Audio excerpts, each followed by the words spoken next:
საღამომშვიდობისა. სპორტი გურიაში ყოველთვის ერთ-ერთი მნიშვნელოვანი სფერო იყო. ასეა დღესაც. მიუხედავად ფინანსური სიძნელეებისა, აღნიშნული მიმართულება დღემდე ვითარდება. ბოლოდროინდელი პოლიტიკური პროცესები სამწუხაროდ გავლენას სპორტულ მიმართულებაზეც ახდენს. სწორედ ეს არის ერთ-ერთი ყველაზე მნიშვნელოვანი თემა ჩვენი გადაცემის შესაბამისად. ჩვენი სტუმრებით სპორტის წარმომადგენლები არიან. მე წარმოგიდგენთ მათ ბატონი ხარიტონ ჩხატარაშვილი, ოზურგეთის საფეხბურთო კლუბ მერცხალის მთავარი საფეხბურთო კლუბ მერცხალის დირექტორი, ბატონი რეზო ლომაძე, სპორტის განვითარების ცენტრის მონიტორინგის სამსახურის უფროსი, ბატონი თემურ ლორია, საფეხბურთო კლუბ გურიას მთავარი მწვრთნელი და ბატონი ზვიადუნგიაძე, გურიის რეგიონის ჭიდაობის ვიცე-პრეზიდენტი და რაგბის განვითარების კავშირის დირექტორი. მე შეგახსენებ ჩვენი გადაცემის ტელეფონის ნომერს 27 56 60 72. შეგიძლიათ დაგვირეკოთ და ნებისმიერი თემასთან დაკავშირებული შეკითხვა, რა თქმა უნდა, სპორტის სფეროში დაუსვათ ჩვენს მაყურებელს, შეგიძლიათ დაგვირეკოთ როგორც ოზურგეთიდან, ასევე ლანჩხუთიდან. ახლა კი სანამ გადავიდოდეთ უშუალოდ ჩვენს თემაზე და განვიხილავდეთ, ვნახოთ სიუჟეტი, რომელიც ჩვენ ოზურგეთში და ლანჩხუთში მოვამზადეთ. ქვეყანაში პოლიტიკური რეალობის შეცვლამ გავლენა სპორტულ სამყაროზეც იქონია. იგივე შეიძლება ითქვას გურიაზეც. ბოლო დროს სულ უფრო ხშირად მოიხსენიება ერთმანეთის გვერდით პოლიტიკა და სპორტი. ოზურგეთელები თვლიან, რომ სპორტი პოლიტიკური პროცესებისგან შორს უნდა იყოს, თუმცა თავად სახელმწიფომ ამ სფეროს მიმართ მეტი ყურადღება უნდა გამოიჩინოს. გურულ სპორტზე გული შესტკივად და იმ დროს იხსენებენ, როცა სპორტს უფრო აქტიური გულშემატკივრები ყავდა. მახსოვს იყო დრო, როდესაც ოზურგეთის მერცხალი ყველაზე ცნობილი გუნდი იყო და ძალიან კარგი გუნდი იყო, ალბათ მაშინ საშუალებიდან გამომდინარე იყო ასე და ეს ალბათ არ აქვს ფინანსები, აი რაც ჭირდება რა გუნდს, ფორმა, ის ყველაფერი და თუ კი დაფინანსება იქნება, ყველა მონდომებული იქნება და ყველა კარგად თამაშობს. იქნება გულშემატკივარი თქვენი რა თქმა უნდა. თავარია პირველ რიგში დაინტერესებს უნდა ფეხბურთელი, რომ მას კონდეს ანაზღაურება, მე რომ იმას უყიდეს მისი შრომის გაწევა, იმისთვის რომ მაყურებელი დარჩეს ნასიამოვნები. პოლიტიკა ზეგავლენას უნდა ახდენთ ეს თუ არა სპორტზე? არა, მე მგონი. ანუ პოლიტიკისგან სპორტი თავისუფალი უნდა იყოს, რა თქმა უნდა. პოლიტიკა ზეგავლენას არ უნდა ახდენს, პირიქით უნდა ედგეს მხარში, აუცილებლად. მხარში უნდა ედგეს ყველანაირად. დაფინანსებაში. სახელმწიფო უნდა ეხმარებოდეს, მაგრამ როგორც ასეთი ზეწოლა პოლიტიკიდან არ უნდა კონდეს. იმდენ შემოსავალი არ აქვს, просто თავისთავად იარსებობს. უნდა ჭირდება სახელმწიფოს ახმარება. სპორტს ფეხი უნდა გააქონოს, რომ მეიგოს და ხმარება მიიღოს. ბოლო დროს ყურადღების ცენტრში მოექცა ლანჩხუთის გურიაც. პოლიტიკური ცვლილებების შემდეგ რატომღაც ამ სახელოვანი გუნდის ყოფნა არ ყოფნის საკითხი დადგა, რაც მთელი ქართული სპორტული სამყაროსთვის, პირველ რიგში კი ლანჩხუთელებისთვის არის გულსადგენი. არ უნდა დაიშალოს ლანჩხუთში რა, იმიტომ რომ ლანჩხუთი დიდი ტრადიციების, ფეხბურთის ტრადიციების ქალაქია და ძალიან უყვართ აქ ფეხბურთი. ყველა ძალიან უყვარს და არ ვიცი, მე წინააღმდეგი ვარ, რომ გუნდი დაიშალოს და რაღაც უნდა გამოვინახოს რაღაც საშუალება და ფინანსებს უნდა გუნდი და შეინარჩუნოს. თავამტკივნეული იქნება ახლა ლანჩხუთის გურია პირველ რიგში ცნობილია იმით, რომ აქ ფეხბურთი და სხვა გული და სული სუფევს, აი ლანჩხუთლებისთვის იყო გადარეული გურული და ლანჩხუთის გურია ყველაზე მთავარი და აუცილებელია. პოლიტიკური წნეხისგან თავისუფალი სპორტი. ეს არის ალბათ ერთადერთი ვარიანტი, როცა აღნიშნულ სფეროში სერიოზულ შედეგებს მივიღებთ. სანამ პოლიტიკური და სპორტული გზები გზაჯვარედინს ქმნიან, საამაყო მიღწევებს ალბათ არ უნდა ველოდოთ. ბატონო ხარიტონ, თქვენგან დავიწყო, სანამ კონკრეტიკაზე გადავალთ, ვისაუბროთ იმ თემაზე, რომელსაც მაყურებელმა გაამახვილა თავად ყურადღება და ჩვენმა რესპონდენტებმა შევთანხმდეთ, რომ ბოლო პერიოდში პოლიტიკურმა პროცესებმა გავლენა ყველა სფეროზე მოახდინა, მათ შორის სპორტზეც. თქვენი აზრით, მინდა მარტო თქვენ არ კითხოთ, თავისთავად შევეკითხები ჩვენ სხვა რესპონდენტებსაც, უნდა ახდენდეს თუ არა პოლიტიკური პროცესების ზეგავლენა სპორტზე და ასე არის თუ არა დღეს რეალურად? დიდი მადლობა მოწვევისათვის. მადლობას გიხდით, რომ ასეთი გადაცემას აკეთებ და რეგიონში საერთოდ სპორტის განვითარებას დიდ ყურადღებას უსვამს თქვენი ტელევიზია. რაც შეეხება უშუალოდ თემას.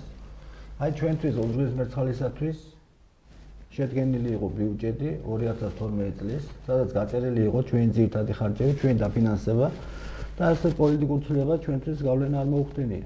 ჩვენ წლის ბოლომდე რაც გვაქვს ხარჯები გაწერილი, იმას თავისუფლად დავაფინანსებთ. 2013 წლისათვის წარდგენილი გვაქვს ბიუჯეტი, რომელსაც საკრებულო და გამგეობა ალბათ ერთად დაამტკიცებს და ნახოთ რა ხარჯებს მოგხსენებთ. დღესდღეობით რასაც აკეთებს ოზურგეთის გამგეობა და საკრებულო, ეს არის მაქსიმუმი. იმისათვის რომ ფეხბურთი ოზურგეთში იყოს. თუ ახლა თანადაფინანსება იქნება, სპონსორები გამოჩნდებიან და ამის დიდი იმედი გვაქვს, ეს თანადაფინანსებით შეიძლება უფრო კარგი და უფრო ძლიერი გუნდი იყოს ოზურგეთში.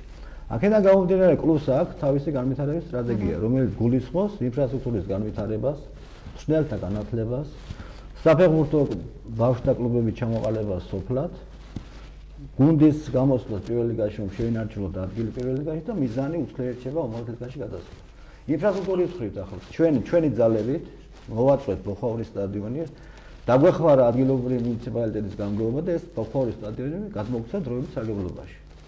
აგერე ანალოგური სიტუაცია ლაშეს სტადიონის მიმართულებით. ამ დღეებში შევა საკრებულოში ჩვენი მოთხოვნა და ლაშეს სტადიონის გადმოიცემა საფეხბურთო მერცხალს, რომელიც იქა განავითარებს ინფრასტრუქტურას და ესეც კარგი შენაძენი იქნება ფეხბურთისათვის. ამასთან ერთად ურეგში ჩამოვაყალიბეთ ბავშვთა ფეხბურთის გუნდი, რომელსაც ხელმძღვანელობს მირიან გაგუა და სადღაც 60-მდე ბავშვი იქ ახებულობს მონაწილეობას. ჩვენ სოფლებზე ორიენტაციას რატო ღებულობთ? იმიტომ რომ დღეს ბავშვი ვერ მოდის ჩვენთან, ვერ ჩამოდის ოზურგეთამდე, ამიტომ გვინდა რომ ჩვენი ცნელები იქა მივალინონ და იქა წარმართონ სასწავლო პროცესი. რაც შეეხება ცნელთა განათლებას, ჩვენ ოზურგეთში მერცხალში წარმოდგენილი ყველა ცნელსა გავლილი ლიცენზირება, რომელიც UEFA-ს კატეგორიას ანიჭებს და B კატეგორიის ლიცენზირებული ცნელები არიან. საქართველოს ფეხბურთის ფედერაციის ბრძანებულებით, მისი პრეზიდენტის ბატონი დომენის იჭრება ბრძანებულებით, იმ ცნელს, რომელსაც არ გააჩნია ლიცენზირება და B ლიცენზირება, ვერ მიიღებს მონაწილეობას სასწავლო სასწავლო პროცესის მონაწილეობაში. რაც შეეხება თვითონ გუნდის განვითარებას, ჩვენ ახალი გუნდი შევქმნით აგვისტოს თვიდან, სადაც ძირითადად დაკომპლექტებულია ყველა ოზურგეთელი, ახალგაზრდა ფეხბურთელები და ჩვენ ძირითადი ამოცანა წელს ამ გათამაშებაში რომ შევინარჩუნოთ ადგილი პირველ ლიგაში. მერცხალზე უფრო კონკრეტულად ასევე კიდევ მოგვიანებით ვისაუბრებთ, მაგრამ პირველ კითხვას რომ დავუბრუნდეთ, უბრალოდ თქვენი შეფასება, გამიჯნული უნდა იყოს თუ არა პოლიტიკა და სპორტი, თქვენ როგორ ფიქრობთ? ეხლა როცა ოზურგეთის მუნიციპალიტეტი აფინანსებს გუნდს, ამიგე ვერ იქნება გამიჯნული. იმიტომ რომ თუ საკრებულომ არ მიიღო დადგენილება, არ ჩაგვსვა ბიუჯეტში, ამას არ დაეხმარა აღმასრულებელი გამგეობა, ისე როგორ იქნება, ვერ წარმოგიდგენია. თუ კერძო სტრუქტურაზე გადავალ და საკლუბო ფეხბურთზე გადავალ, მაშინ შეიძლება გამიჯნული იყოს, რომ იყოს კერძო ინვესტორი, რომელიც პასუხისმგებლობას აიღოს გუნდის განვითარებაზე და სტადიონი გადაეცემა დაუშვათ დროებით სარგებლობაში. ეხლა დღესდღეობით ოზურგეთის მუნიციპალიტეტს და საკრებულოს აქვს არჩენი, როგორც სტადიონი, მისი ინფრასტრუქტურა, ასევე საკლუბო გუნდი. ამიტომ ვერ გამიჯნა მაგას ერთმანეთის გამიგე. მაგრამ აქ თავარია კლუბმა თვითონ ხელმძღვანელმა შეიმუშაოს სტრატეგია, თუ რა სტრატეგიით ვითარდება. როგორც საქართველოს ფეხბურთის ფედერაციას ევალება კერძოდ საქართველოში ფეხბურთის განვითარება, ისე გვევალება ჩვენი დებულება გამომდინარე ოზურგეთის მუნიციპალიტეტის ფეხბურთის განვითარება. ამ განვითარებისათვის ჩვენ გვაქვს ჩვენი სტრატეგიული გეგმა. სავსებით გასაგებია. ბატონო თემური, იგივე კითხვა მექნება თქვენთან, სანამ უშუალოდ თქვენი კლუბის დღევანდელ დღეზე ვისაუბრებთ და იქამდე ზოგადად ვისაუბრებთ პოლიტიკაზე და სპორტზე, თქვენი შეფასება. პირველ რიგში მადლობას მოგეთქვით მოწვევისთვის და მივესალმებით ჩვენს ტელემაყურებლებს და ძალიან კარგია რომ ესე სპორტული საზოგადოება იკრიბება, რა თქმა უნდა, მარტო ფეხბურთი არა, ასე შემდეგ აქ რაგბია და ასე შემდეგ. რა თქმა უნდა, ჩვენ სპორტზე ვსაუბრობთ საკუთარ. რა ვიცი, ჩემი აზრი პირველ რიგში ესეთია, რომ რა თქმა უნდა, გამიჯნული უნდა იყოს, მაგრამ მიუხედავად იმისა, რომ ჩვენ ქვეყანაში დღეს არ არის ესეთი მდიდარი სიტუაცია ყველანაირად, რომ დაალაგებული იყოს და ბიზნესმენები ჩახედული იყოს, ან ჩაბარებული ყავდეს კლუბები, ამიტომ მე ვთვლი, რომ ეს უნდა მოხდეს ეტაპობრივად გადასვლა დაუშვათ სახელმწიფო ბიუჯეტიდან ნელ-ნელა ეტაპობრივად დაუშვათ ან ბიზნესმენებთან ან ასე შემდეგ. გარკვეული პირები, რომ კლუბები გახდეს კერძო და უფრო მეტი იქნება დაინტერესება კერძო კომპანიების. რა თქმა უნდა, ამაში ისევ და ისევ სახელმწიფო იქნება მონაწილე და ყველა ქვეყანაში ასე ხდება. სახელმწიფო რაღაც შეღავათებს აკეთებს გარკვეულწილად. არის უამრავი მოდელი, ჩვენ არ მოვიგონოთ ახალი ველოსიპედი და რაც შეედრება, რაც მოერგება ქართულ ვარიანტს, ჩვენს მენტალიტეტს ქვეყნიდან გამომდინარე, რა თქმა უნდა, ქვეყნის ბიუჯეტიდან გამომდინარე, აუცილებლად რაღაც შეღავათები ექნება იმ პირებს, ვინც დაუდგება სპორტს გვერდზე, ასე ნელ-ნელა შეიძლება მე ვთვლი. რაც შეეხება საფეხბურთო კლუბ ლაჩხუთის გურიას, ეს საფეხბურთო კლუბ გურიაზე აუცილებლად ვისაუბრეთ, უბრალოდ იგივე კითხვით მინდა რომ მივმართოთ ჩვენ სხვა რესპონდენტებსაც, ბატონო სვეტ. ერთია დაუშვათ ადგილობრივი ხელისუფლების დაფინანსება და გვერდში დგომა სპორტისადმი, მაგრამ მეორე არის პოლიტიკის ჩარევა ცოტა უხეში ფორმით. აი ასეთი შემთხვევები ხო არ გვაქვს და პოლიტიკური პროცესები ამ ხრივ ხო არ ახდენს გავლენას სპორტზე, აი ამ კუთხით მინდა რომ ვკითხოთ. გესალმებით პირველ რიგში და მივესალმები ტელემაყურებლებს. პოლიტიკა სანაცვლოდ სპორტი არ უნდა ასოცირდებოდეს და ყოველთვის უნდა იყოს სპორტი გამიჯნული პოლიტიკიდან და ამ ეტაპზე მე ვიტყვი რომ აქ ჩვენ არ ვიცნია არანაირი ჩარევა პოლიტიკური ავიცი არ ვიგზნია რა ყოველ შემთხვევაში პირიქით ბატონ ხარიტონს დავემოწმები რომ ჩვენ ვართ მუნიციპალიტეტის გუნდი და მუნიციპალიტეტი აქტიურადაა ჩართული რაგბის განვითარებაში აი ვცნობთ მხარდაჭერას, ეს არის ფინანსური, იქ აბსოლუტურად ყველა უამრავი დეტალებია, არის გარკვეული წილი პრობლემები, რა თქმა უნდა, მაგრამ ამ ეტაპზე ასე ვიტყვი, რომ ეგ სპორტი და პოლიტიკა ერთად არ უნდა იყოს გამიჯნული. გამიჯნული უნდა იყოს. თქვენ როგორ ფიქრობთ ანალიზი? მადლობა მოწვევისთვის. მივესალმებ გორულ ტელემაყურებელს. ჩემის აზრით, თუ მგითხავთ, მე მგონი სპორტი აპოლიტიკური უნდა იყოს ნამდვილად. ყველა სპორტსმენს ბოდიში სპორტსმენს არ უნდა ქონდა, არ უნდა ეცალოს პოლიტიკისთვის, მე ასე მწამს და მჯერა და თავისუფალი არჩევანი, რასაც ქვია, თქვათ, რომელ პარტიას ან რომელ გუნდს დაუჭერებს მხარს, ამისთვის არ უნდა ეცალოს. მაგრამ ერთია დაუშვათ სპორტსმენი პოლიტიკაში და მეორეა პოლიტიკა სპორტში, აი ამ. ნუ ეგ გასაგებია, მაგრამ ჩემი აზრი არის ესეთი, რომ სპორტი საერთოდ გამიჯნული უნდა იყოს პოლიტიკიდან, ჩემი აზრი ესეთია. და რეალურად ასე არის თუ არა დღეს ხალხი? დღესდღეობით არ ვიცი, ახლა მე არ მქონია პოლიტიკასთან არანაირი შეხება არ მაქვს. არ ვიცი როგორ გამიგეს მაყურებელი, მე ჩემი საქმით ვარ დაკავებული და იმ თემაზე უფრო კონკრეტულად გელაპარაკებ და პოლიტიკასაც შეხება მე ცოტა შორს ვარ ამბობ. გასაგებია. ბატონო თემურ, გადავიდეთ ლანჩხუთის გურიაზე. ლანჩხუთის გურიას დღევანდელი დღე ყველა საინტერესებს, მათ შორის ჩვენს მაყურებელს, ლანჩხუთელს, ოზურგეთელს, ჩოხატაურელს. რა მდგომარეობა დღეს გუნდში, რა სიტუაცია? დღევანდელი სიტუაცია გუნდში ესეთია, იცით რომ ჩვენს მუნიციპალიტეტი გვაფინანსებდა აქამდე, მაგრამ ჩვენთან დაკავშირებით თანხები იყო ეტაპობრივად გაზმოხდახები. სამ ეტაპებმა შეაფერხა ეს სიტუაცია.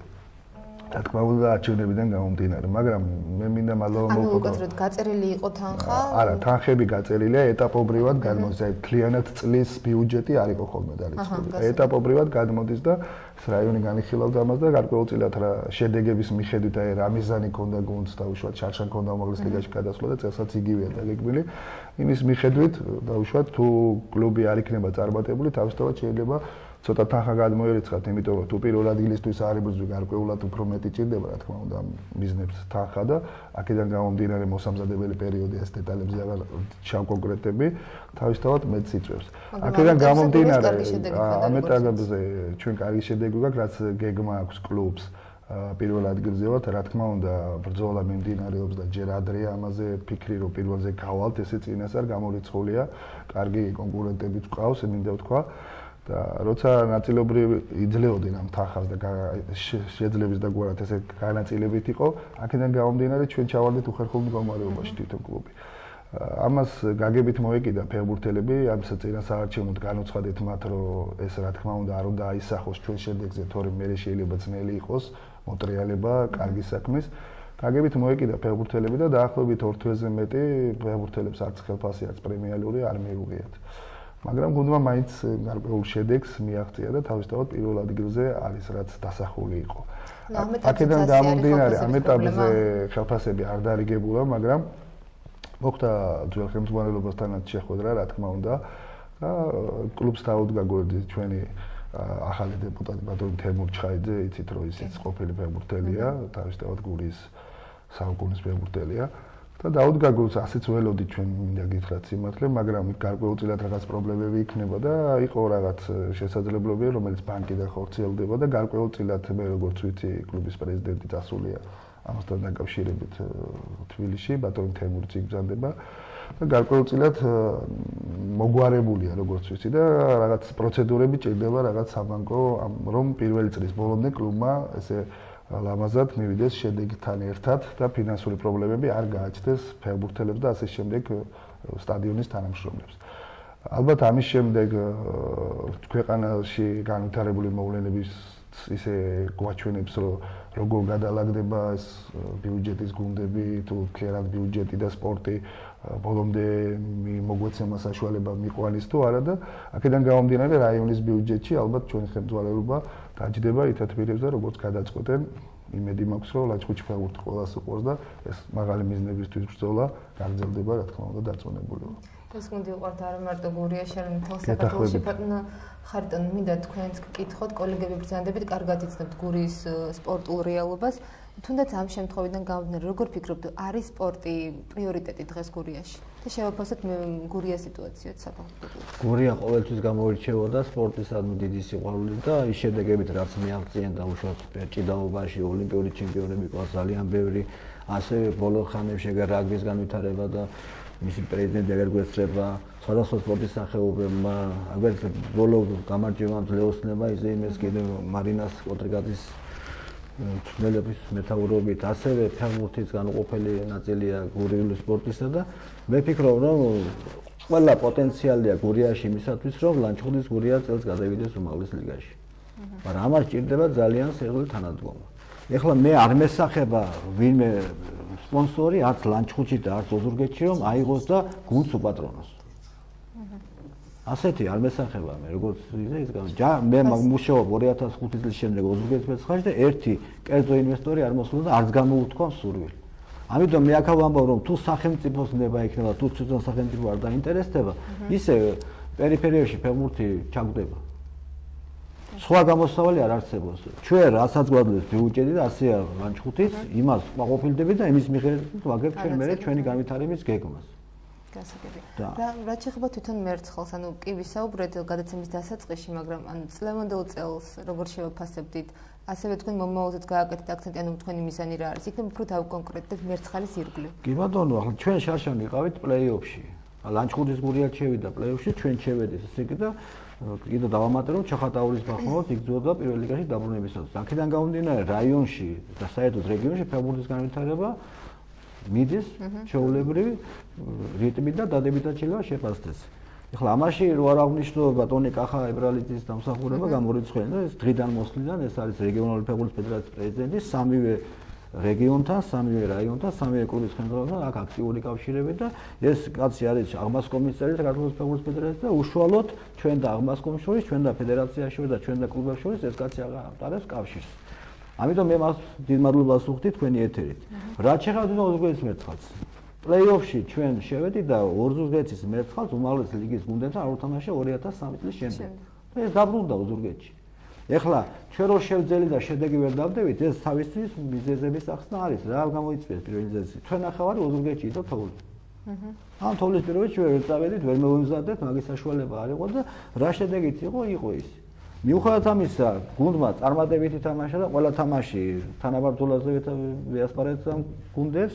შემდეგ დაიწყო ახალი სეზონი, გუნდი თლიან გადახალისდა და დღეს თლიანად ოზურგეთის ბავშვებითაა დაკომპლექტებული ოზურგეთის მერცხალი. ვაგრძელებთ მუშაობას და კარგი შედეგი გვაქვს. ალბათ ჩვენ წელს პრობლემა არ გვექნება პირველ ლიგაში ადგილის შენარჩუნებისათვის. დანარჩენი უკვე მომავალ ბიუჯეტზეა დამოკიდებული. გასაგებია. და თვითონ ფეხბურთელები ძალიან მოტივირებულები არიან. ძალიან კარგად ვარჯიშობენ, თქვენ რომ ნახოთ მათი მომზადების დონე, დასწრების დონე, წარსulis დონე, ეს ყველაფერი ფულთანაა დაკავშირებული და ისეთი ანაზღაურება რა ქვენ მაგათ რომ აი ვერ აქვთ. ეს ჩვეულებრივი, რომელიც არის საარსებო მინიმუმი, ასე ვთქვათ.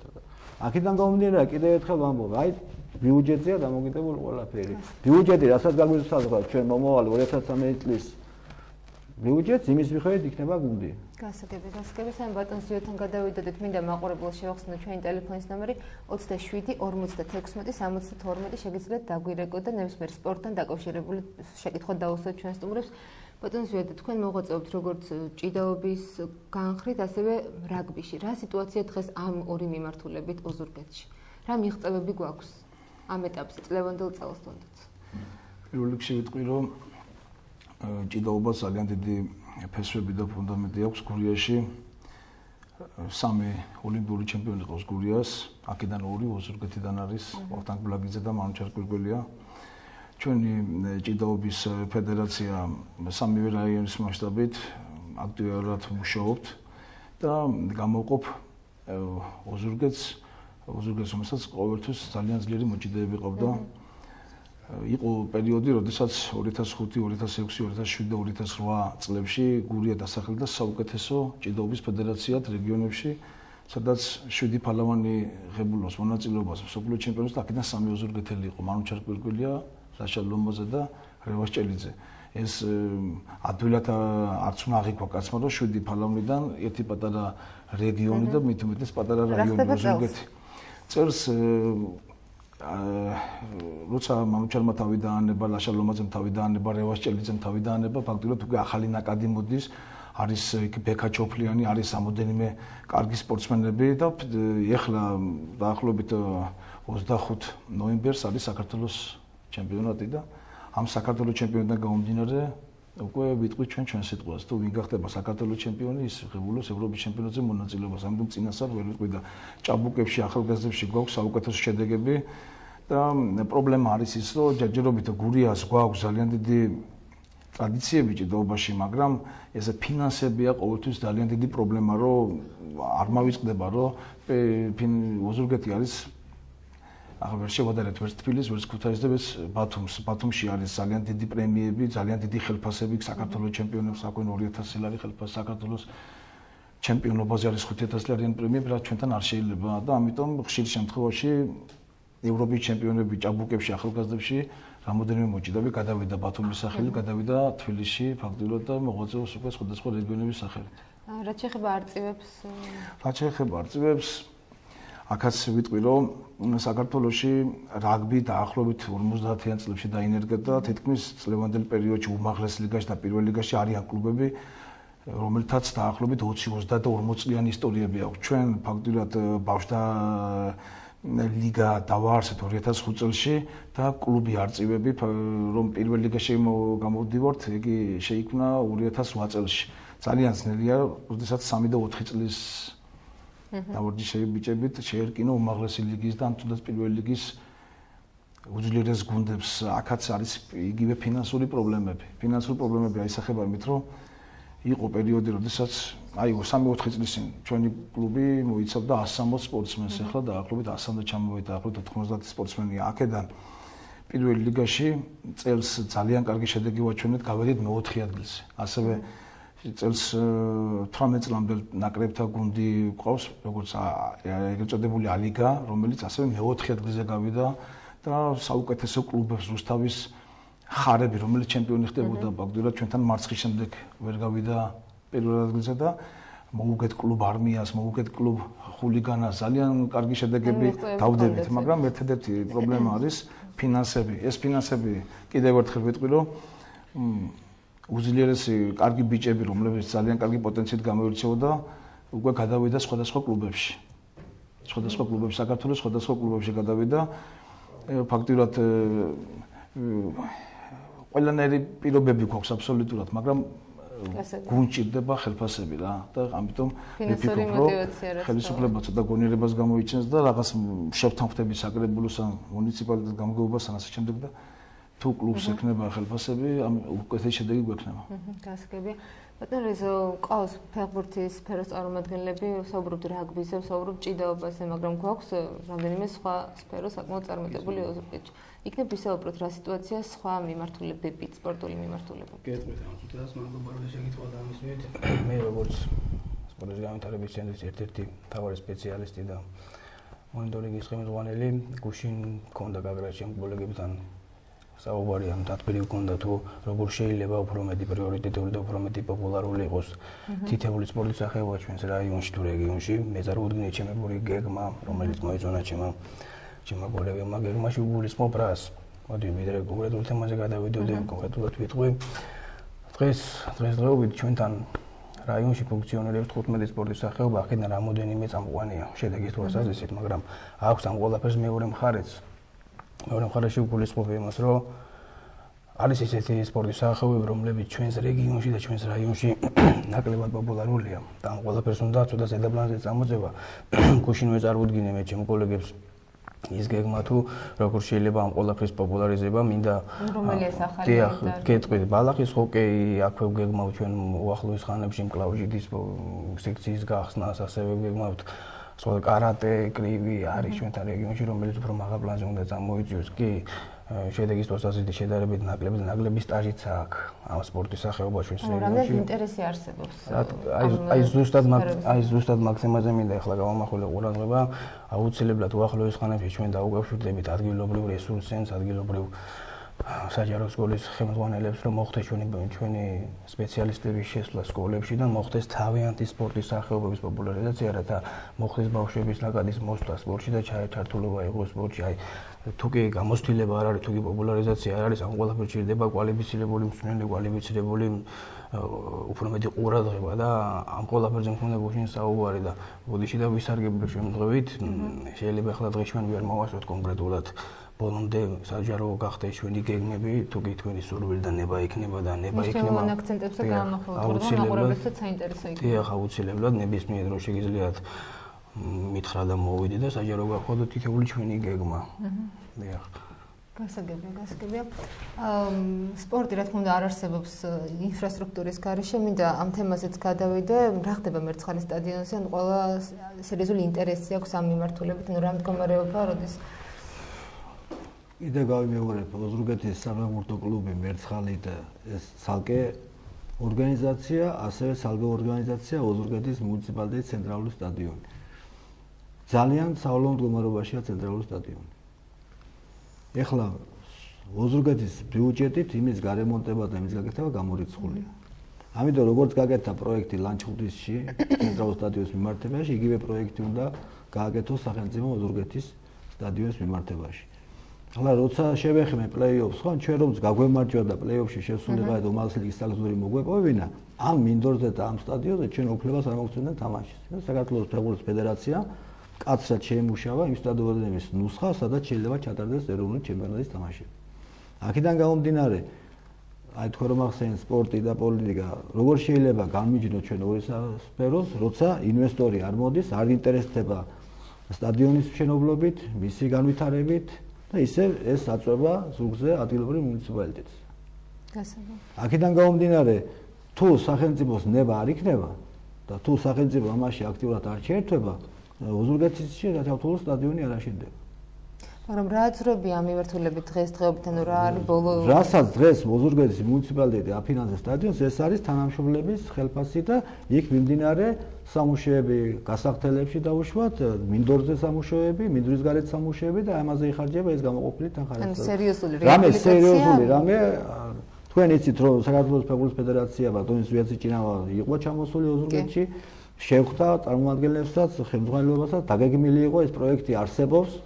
და ეს პროექტი შეიძლება მისი მოძიება და მისი განახლება და მისი სახელმწიფო დონეზე აყვანა.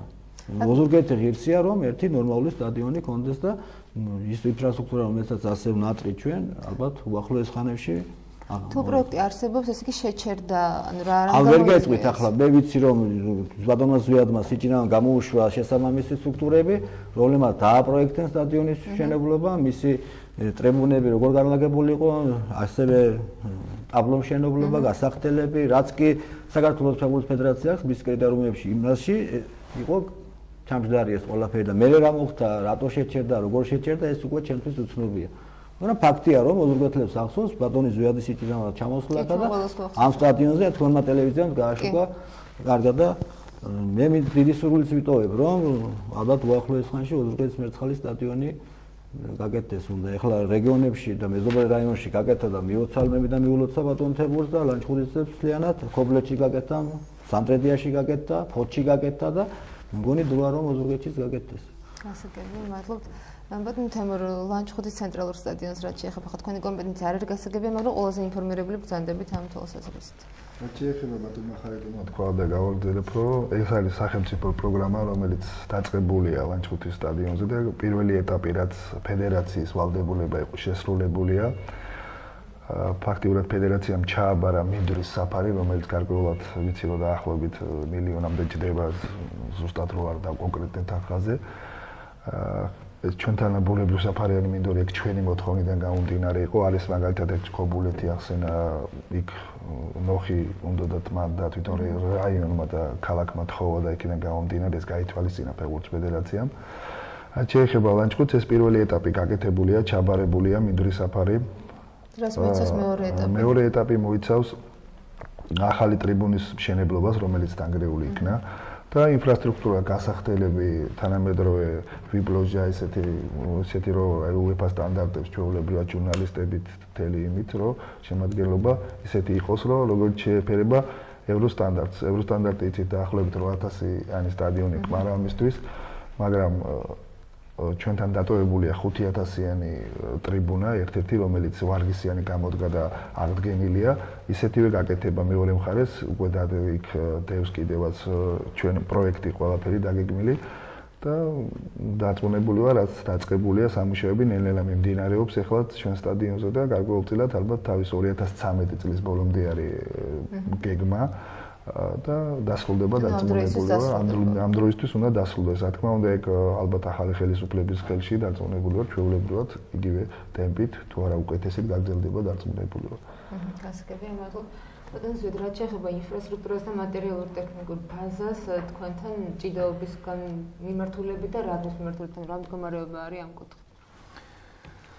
რაგბის მიმართულებით ზვანის სტადიონი საკმაოდ ცნობილი სტადიონია.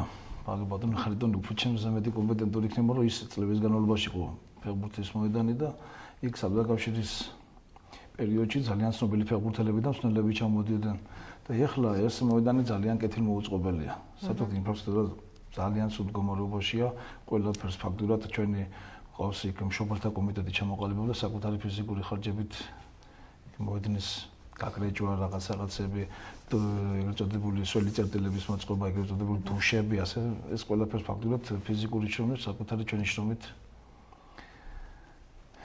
და რაც შეეხება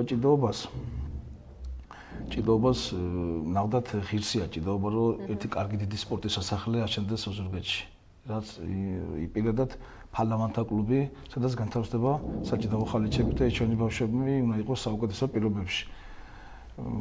განვითარდა, რა თქმა უნდა, ბოლო პერიოდში გურიის მასშტაბით ჭიდაობა, განვითარდა ასევე სოფელ ზოთში გავაკეთეთ ფალავანთა კლუბი, სადაც ეხლა ამ თვის ბოლოს წარმოადგენთ მსმენელს და გავხსნით სექციას. ასევე რამდენ სოფელშია სულ? ეს არის სოფელი ზოტი, ჩოხატაურში წლების განმავლობაში 12-13 წლის განმავლობაში შეწყვეტილი იყო მეცადინეობები და 2005 წელს აღვადგინეთ ბერძნული ჭიდაობა და თავისუფალი ჭიდაობის სექციები. ასევე სოფელ ნატანებში, სადაც არასდროს არ ყოფილა ჭიდაობა და იქ არის ძლიერი სპეციალისტი ვაშა შენგელია, ყოფილი მოჭიდავე, საქართველოს ჩემპიონი, აღვადგინეთ ასევე იქ საჭიდაო დარბაზი, ასევე აღვადგინეთ სოფელ თხინვალში.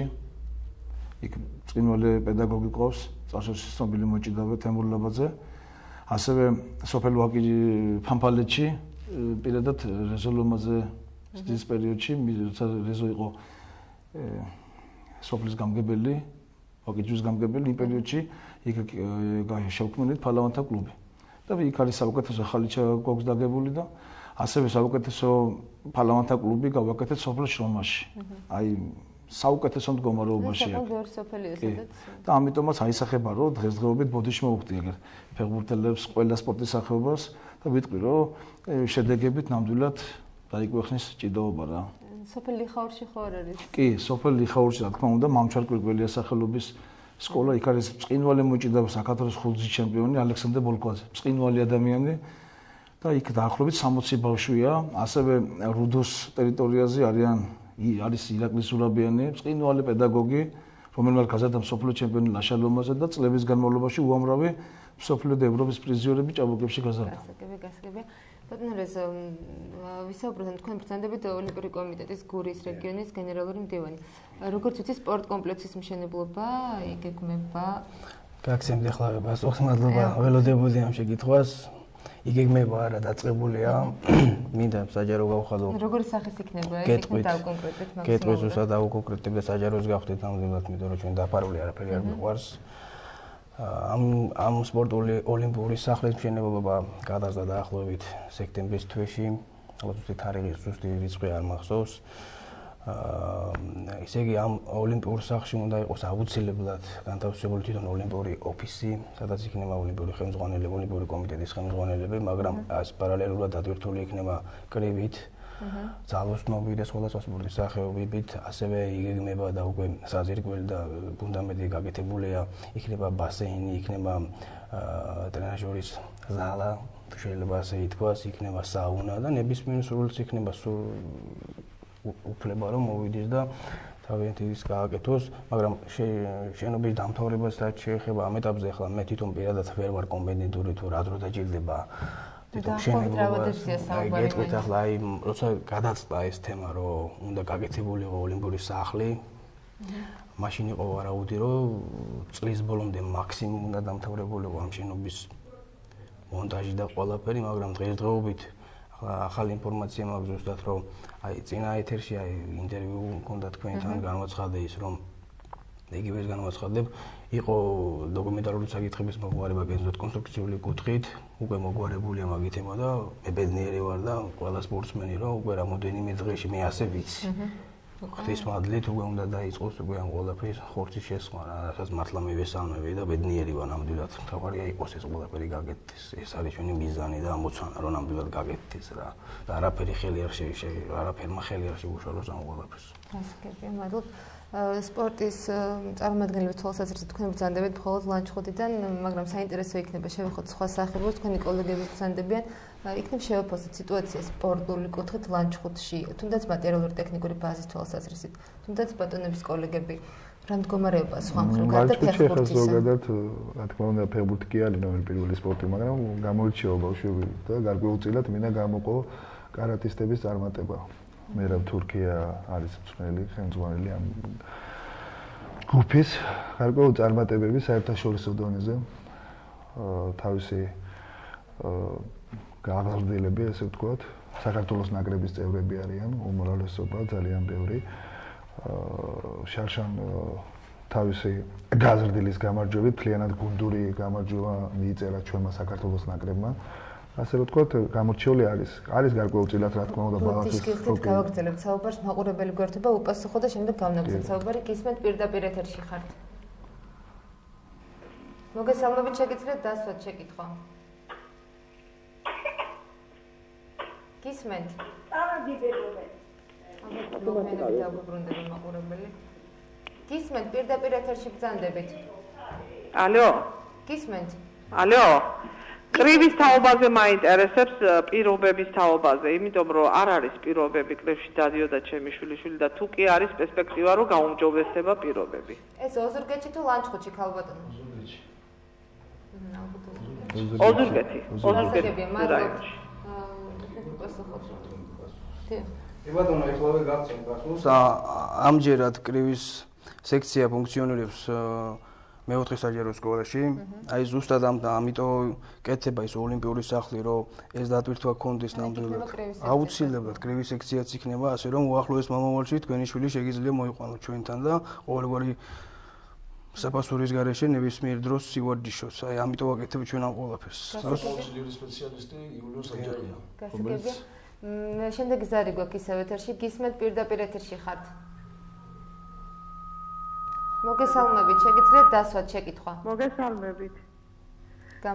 საინტერესოა ჩოხატაურში რა ხდება, ჩოხატაურში როგორ მიდის სპორტის განვითარება და თუ არის რომელიმე სახეობა განვითარებული, ან რა გეგმებია. გასაგებია, მადლობ, სამწუხაროდ არ ყავს ჩოხატაურის წარმომადგენელი, მაგრამ კარგი იქნება თუ რომელიმე თქვენთაგანი გასცემს. ჩოხატაურში ძალიან კარგი გუნდი ყავს ფეხბურთელების გუნდი ჩოხატაურს. ბატონი ხარიტონი და მე თანხმება რომ ძალიან პერსპექტიული ახალგაზრდები ყავს, ასევე იქ არის ჭიდაობა განვითარებული, ჭიდაობა ბერძნული ჭიდაობა, თავისუფალი ჭიდაობა, არის ასევე არის ძიუდო სექცია გახსნილი და უნდა იცოდეს ყველა ჩოხატაურელმა რომ იქ არის საუკეთესო მწვრთნელები და ფაქტურად მიდის მიცადინობა სასპორტო სკოლაში. იქ არის თანამედროვე დონის ხალიჩები დაგებული და არის ბერძნული მოჭიდობა, თავისუფალი ჭიდაობა, ასევე არის რაგბის სექცია, იქ არის ძალიან კარგი მწვრთნელი. არის 4-5 სპორტის სახეობა, ძალიან პოპულარულია ჩოხატაურზე, ძალიან განვითარებული. შეუძლია ბატონ რეზოსიც ალბათ გააკეთოს აქცენტი ოლიმპიური კომიტეტის. კი ბატონო, ჩვენ გვყავს წარმომადგენელი ჩოხატაურის რაიონში. სპორტის სახეობებს რაც შეეხება ამ ეტაპზე ნორმალურად მიმდინარეობს თითოეული სპორტის სახეობის განვითარება პირველ რიგში. შედეგის თვალსაზრისით ახლა თვითონ ჩვენთან რაიონში ცოტა წერან განუცხადე ალბათ გვახსოვს ტელემაყურებელს რომ არის ისეთი სპორტის სახეობები რომლებიც ნაკლებად პოპულარულია და აი ზუსტად მაშინ ჭირდა, აი ზუსტად ამ დროს ჭირდება ნამდვილად პროფესიონალი კვალიფიცირებული მწვრთნელი რომ ეს სპორტის სახეობა მაღალ პლანზე წამოიწიოს. შეიძლება დღეს არ კონდეს პერსპექტივის თვალსაზრისით შანსი დღეს, მაგრამ ამიტომ ვარ ჩვენ ხელმძღვანელები, ამიტომ უნდა მოვიყვანოთ ჩვენ პროფესიონალი მწვრთნელები, კვალიფიცირებული მწვრთნელები, რომ ეს სპორტის სახეობა უნდა წამოიწვიოს. მე პირადად მოჭიდა ვერ გახლავართ, ვიცი რომ დღეს ჭიდაობა წამყვანია რეგიონის მასშტაბით, მაგრამ როგორც სპეციალისტი და როგორც ხელმძღვანელი ერთ-ერთი სპორტის, მე მინდა რომ ყველა სპორტის სახეობა თანაბარი იყოს ნამდვილად რა. აი ეს არის ჩემი მიზანი. არ აქვს მნიშვნელობა სახეობა შემდგომ. გასაგებია კიდევ ერთი შეკითხვა აქვს ჩვენს მაყურებელს, გისმენთ პირდაპირ ეთერში ხართ. ნუ გათრათ, მაინტერესებს სოფელ ოზურგეთში თუ გაიხსნა სპორტული კომპლექსი რო. სოფელ ოზურგეთში. მადლობთ, სოფელ ოზურგეთში სპორტული კომპლექსი. იგეგმება ფარლამენტთა კლუბის მშენებლობა. სოფელ ოზურგეთში იგეგმება ფარლამენტთა კლუბის მშენებლობა, ალბათ 2013 წელს ეს საკითხი დააყენა ირაკლი ზურაბიანმა, საკმაოდ დამსახურებულმა მწვრთნელმა. ამიტომ ეს საკითხი არის ეს რიგში დგას. ანუ მომდევნო წელს შეიძლება. შესაძლებელია რამოდენიმე. გასაგებია, მადლობთ. ბატონო რესო, იქნებ ვისაუბროთ ოლიმპიურ კომიტეტზე, გურიის რეგიონის, მის საქმიანობაზე, სტრატეგიაზე, ამოცანებზე, ამ ეტაპზე როგორ საქმიანობთ, რაზე მუშაობთ, კონკრეტულად რა იგეგმებთ? ეხლა მოგახსენებთ წლევანდელ წელს ოლიმპიური კომიტეტი მუშაობს პროექტის სახით, პროექტის თვალსაზრისით. ჩვენ სამი პროექტი დაგვაფინანსა ადგილობრივმა ხელისუფლებამ და მე მგონი ყველა მოსრია თუ რა გაკეთა და თუ კონკრეტი გასაჭიროა ვიტყვი ნამდვილად. ერთ-ერთი წუთი შევეხოთ. კი ბატონო, ჩვენ გვაქვს ჩამონათვალი ნამდვილად იმ რამოდენიმე სახეობის, რამოდენიმე სპორტსმენის, რომლებსაც ჩვენ დახმარება გავუწიეთ კერძოდ როგორც ვიტამინებით, ასევე ეკიპირებით, ასევე წლის ბოლოსთვის ახლა თითქმის ყოველ 15 ნოემბრიდან ველოდებით ისევ დაფინანსებას და ჩვენი პროექტი დაფინანსეს, იმიტომ რომ გვაქვს წლის ბოლოს გვინდა დავაჯილდოთ ყველა ის წარმატებული სპორტსმენი და მწვრთნელი თუ რომელი სახეობაში წარმატებებს მიაღწიეს. აი ეს არის ჩვენი ძირითადი პრიორიტეტი ამ ეტაპზე და მომავლისთვის უკვე უფრო ვრცლად და უფრო გრძელი მასშტაბით გვინდა გავაკეთოთ და ჩვენი მიზანი ნამდვილად არის რომ ეს სპორტსმენი რომელსაც დღეს აი გახსოვს წარსული ჩვენ ნამდვილად ჩვენ ახალგაზრდები ვარ და გვინახია და მოსწრები ვართ ამასაც რომ ზოგიერთი სპორტსმენი ჩასულა თბილისში, არ ქონია თუნდაც გასათევი, არ ქონია თუნდაც კვების თანხა, აი ოლიმპიური კომიტეტი უფრო ზემდგომი სამსახური და გვინდა ეს შეღავათები მინიმუმ მაინც გაუკეთოთ, რომ ბავშვს არ ქონდეს კვების პრობლემა, არ ქონდეს ბინის პრობლემა და რამენაირად თუ კი შეიძლება ასე ითქვას, რამენაირად მოვაგვაროთ რა, ამიტომ წელს ამით დავასრულებთ, იმიტომ რომ თვენახევარი დარჩა და თუ კი შესაძლებლობა ექნება ჩვენ ადგილობრივ ხელისუფლებას რომ დაგვეხმაროს, დიდი მადლობელი ვიქნებით თუნდაც რომ მომავლიდან უკვე უფრო სერიოზული სახით ჩავერთვით, იმიტომ რომ დროც არ იყო ამისი, რომ აქამდე მოგვესწრო და უფრო გამოცდილებაც გვაქვს, ჩვენ ახლები ვარ და რა მართლისწინებით ყველაფერი კარგად იქნება რა. გასაგებია, დიდი მადლობა. ჩვენი გადაცემის დასასრულს მინდა რომ ბავშვთა სპორტსაც შევეხო, ბავშვთა ფეხბურთი თქვენ შემთხვევაში ბატონო ხარდან, როგორი არის თქვენი სტრატეგია ბავშვთა ფეხბურთის პოპულარიზაციაზე იქნება ვისაუბროთ? რაც შეეხება ბავშვთა ფეხბურთის განვითარებას. ახლა მე შურით ჩურს და ლანჩხუთლებს დიდ მადლობას ვუხდი, რომ ლანჩხუთში შარშან დაბუზდა ფეხბურთის სკოლა, ბიუჯეტმა გამოუყო 50,000 ლარი და მიდის ფუნქციონირება. აი ჩვენთან ამ მხრივ ვერ შევძელთ ეს, მაგრამ მიუხედავად ამისა, ჩვენმა კლუბმა შეძლო რომ 3 ასაკობრივი ჯგუფი შეგვეკრიბა. დავნიშნეთ 3 მწვრთნელი, სოსო გაგუა მუშაობს ცენტრალურ სტადიონზე, ვახტანგ ჩხაიძე მუშაობს ბოხალში სტადიონზე და მირიან გაგუა მუშაობს ურებში. რატო ავიღეთ სოფლები? იმიტომ რომ დღეს ჭირს მოსვლა სტადიონამდე ბავშვის. ამიტომ თუ ჩვენს თხოვნას გაითვალისწინებთ მომავალ ბიუჯეტში ასახული ეს, ერთ-სამ სოფელში კიდევ შევალ და კიდევ ჩავატარებთ იქა სასწავლო პროცესს. ამის გარეშე არ იქნება კონტინგენტი ჩვენ დღეს ფაქტიურად ფეხბურთს არ ყავს. კონკურენცია მიდის სწორად. რეგბია ჩართული, ჭიდაობაა ჩართული, სხვადასხვა სპორტის სახეობები. ამიტომ კონკურენცია რაც ნიშნავს, რომ შენ უნდა შესთავაზო ისეთი პირობები, რომ ბავშვი მოვიდეს შენთან და შეაყვარონ ეს სპორტის სახე. რამდენად იჩენენ ინტერესს მოზარდი? ინტერესი როგორ არ იჩენენ და ჩვენი ასე ვთქვა, დადებითი მხარე რა, ჩვენი ერევნის ყველა სოფელში გვაქვს ნორმალური სათამაშო მინდორი.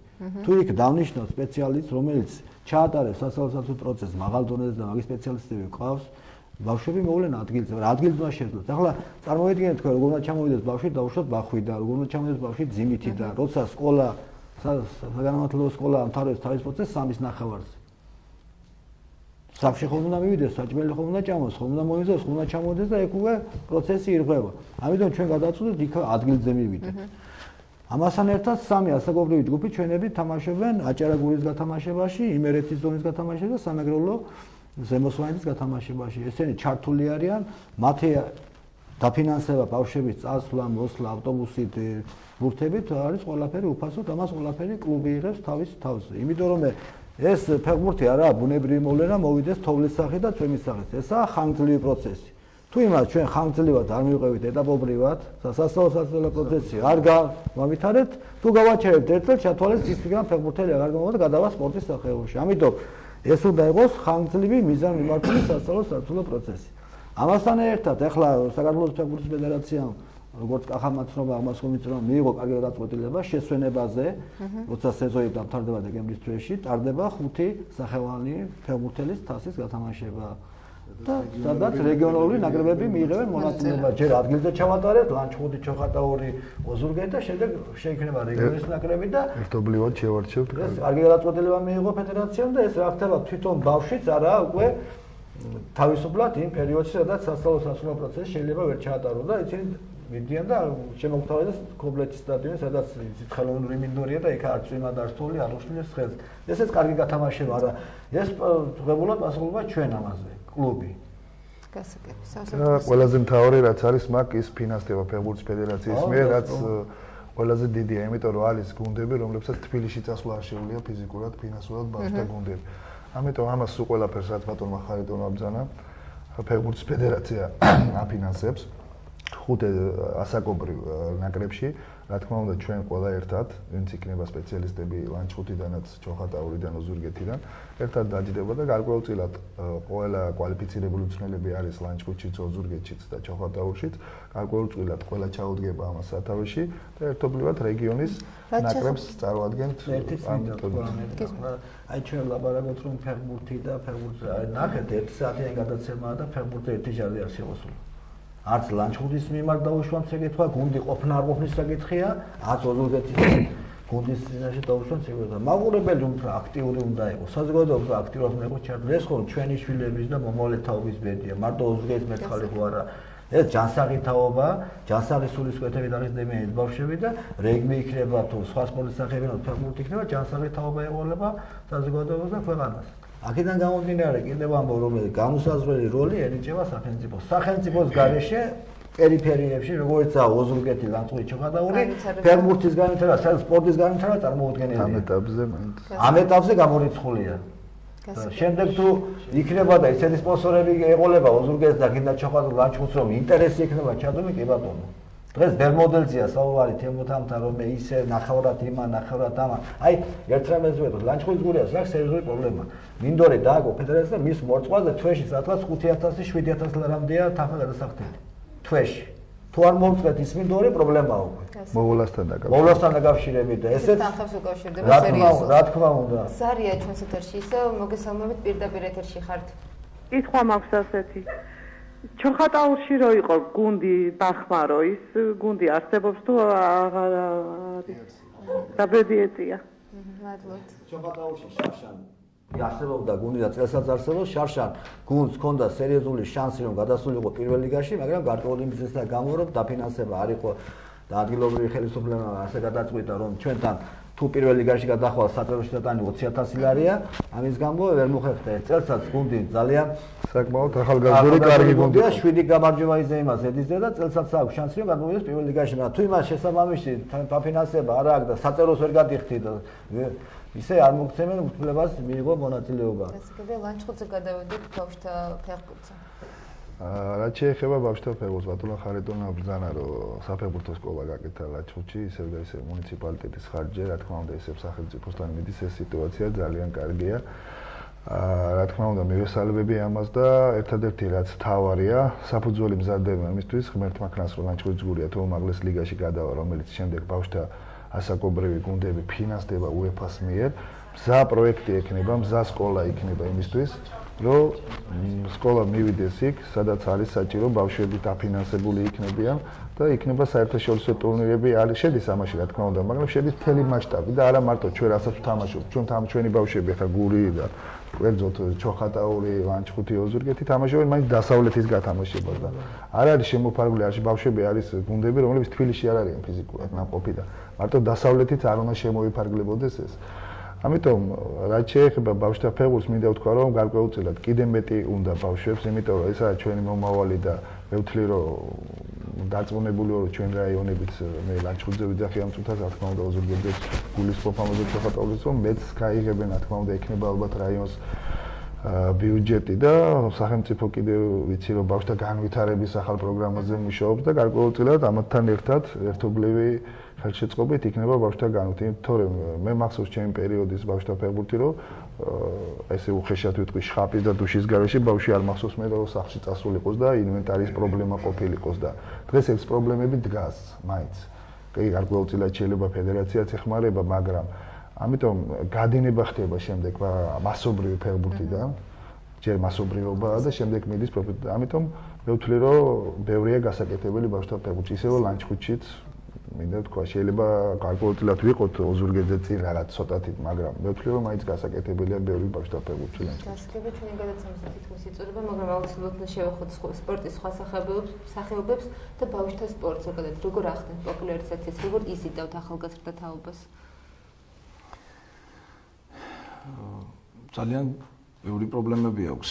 ფაქტურად ოქროს ფონდი, რასაც ქვია ბავშვთა კონტინგენტი ოზურგეთში ფაქტურად ძალიან ცოტაა და ბატონ ხარიტონს დავეთანხმები, რომ ჩვენ თუ არ გავედით სოფლებში, არ მოვძებნეთ ეს პატარები და არ ჩავდეთ აქტიურ სპორტში, ისე ფაქტურად ჩვენ ვერ ვავსებთ აქ ბავშვთა კონტინგენტს. მაგრამ ყველაფერი არის ფინანსთან დაკავშირებული. ეს სამარშრუტო ტაქსები, სამარშრუტო ავტობუსების დღის განრიგის ისეა, დღე მოიკლო უკვე ზამთარი მოდის. აგერ ვაკიჯვრიდან ფაქტურად იქ თოვლია ოზურგეთში საშინელი ამიდია.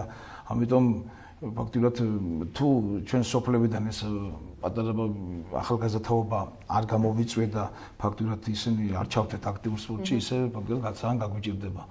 არ შეეხება ლანჩხუთში რამ ერთი წლისი რო არაზოს არ ყოფილა ძიუდო სექცია, ჩემი ხელმძღვანელობით დავაფუძნეთ ძიუდო სექცია, სადაც დღეს უკვე 35 ახსავსდელია და რამოდენიმე დღისი მაქვს ინფორმაცია, რომ დასავლეთ საქართველოს ერთ დრამას ტურნირზე ლანჩხუთმა რამოდენიმე медаლი გააკეთა. ამიტომ გურულები ძალიან ისეთი გამორჩეული ხალხი ვართ, ენერგიული, ემოციური, ყველანაირად აბსოლუტურად ყველაფერი გვაქვს იმისთვის, რომ პატარა ბავშვები ჩავერთოთ სხვადასხვა სექციებში და საუკეთესო შედეგები გქონდეს. მადლობთ შევაფასოთ ბატონო რეზო, ბავშვთა სპორტი ზოგადად და საერთოდ რა სტრატეგია უნდა შეიმუშაოს სახელმწიფომ ამ პოპულარიზაცია მოხდეს.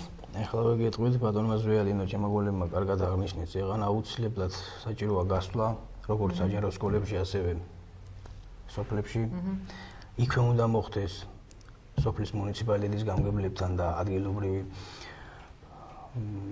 ხელმძღვანელებთან შეთანხმება იმ კუთხით, რომ ბავშვმა საფასური შეღავათიან ფასში მინიმუმ მაინც გადაიხადოს აუცილებლად, ანუ უფასო უნდა იყოს ბავშვისთვის. ამის შემდეგ ყველაზე მთავარი რაც არის ჩვენ გვაქვს მაგალითი და შეგვიძლია გვარის დაგისახელოთ, ყავს საქართველოს როგორც რაიონის, ასევე საქართველოს ჩემპიონების და პრიზიორების, მაგრამ დავდექით ერთი პრობლემის წინაშე. დღეს სხვადასხვა სპორტის სახეობებში ჩვენთან სპორტსმენს 50-დან 100-ლარამდე მაქსიმუმ ეძლევა თავის ენაზღაურება როგორც სპორტსმენის, მაგრამ თითოეული ჩვენთაგანი დამეთანხმება, რომ ეს მართლა მწირი და მართლა საარსებო მინიმუმზე მინიმუმია. ნამდვილად მე მინდა მიმართო ადგილობრივ ხელისუფლებას თხოვოთ ხოვნით, ცენტრალურ ხელისუფლებას თხოვოთ ხოვნით, თუ კი იქნება რაღაც პატარა საშუალება, რომ აი ამ ბავშვებს დავეხმაროთ, აი ამ ახალგაზრდებს დავეხმაროთ, რომ ის ინტერესი არ დაკარგოს და ჩვენ გქონდა ამის მაგალითი, რომ ჩვენი რაიონიდან სოფლიოს და ევროპის ჩემპიონი რო გავიდა ჩვენი რაიონიდან, ამის შემდეგ გახდა სოფლიოს და ევროპის ჩემპიონი და ეს ინციდენტი რო აღარ დაუშვათ კიდე, თუ კი რამე შეიძლება, რომ დავეხმაროთ ამ სპორტსმენებს, რომ რამე ხელი მაინც შეუწყოთ ყველაფერში, მინიმუმ მაინც რო შეუწყოთ, რომ სპორტსმენი არ დავკარგოთ რა. მეც მქონია პირადად ჩემ თავზე მაგ მაგალითი, რომ არ მქონია, თქვა საქართველოს ნაკრებში ვირიცხებოდი, საკმაოდ ნორმალური შედეგი მქონდა, მაგრამ აღარ მქონდა სხვა გამოსავალი და წავიდა ზაფხულიყავე სხვა ქვეყანაში და ეს რო არ განმეორდეს, ამიტომ და მომავალთაობას თავიდანვე ძალიან ფაქიზი მოვთხილება და ამაში მე მგონი ყველა დამეთანხმება რა. მადლობა. ძალიან დიდი მადლობა სტუდიაში მობრძანებისთვის. მაყურებელს შევახსენებ, რომ ჩვენი გადაცემის სტუმრები იყვნენ ბატონი ზვია დუნგიაძე, ბატონი რეზო ლომაძე, ბატონი თემურ ლორია და ბატონი ხარიტონ ჩხატარაშვილი. დიდი მადლობა მაყურებელს, რომ გვისმენდით და გვიყურებდით. შევხვდებით შემდეგ პარასკევს უცვლელად ტრადიციულად 19 საათზე. კარგად ბრძანდებით.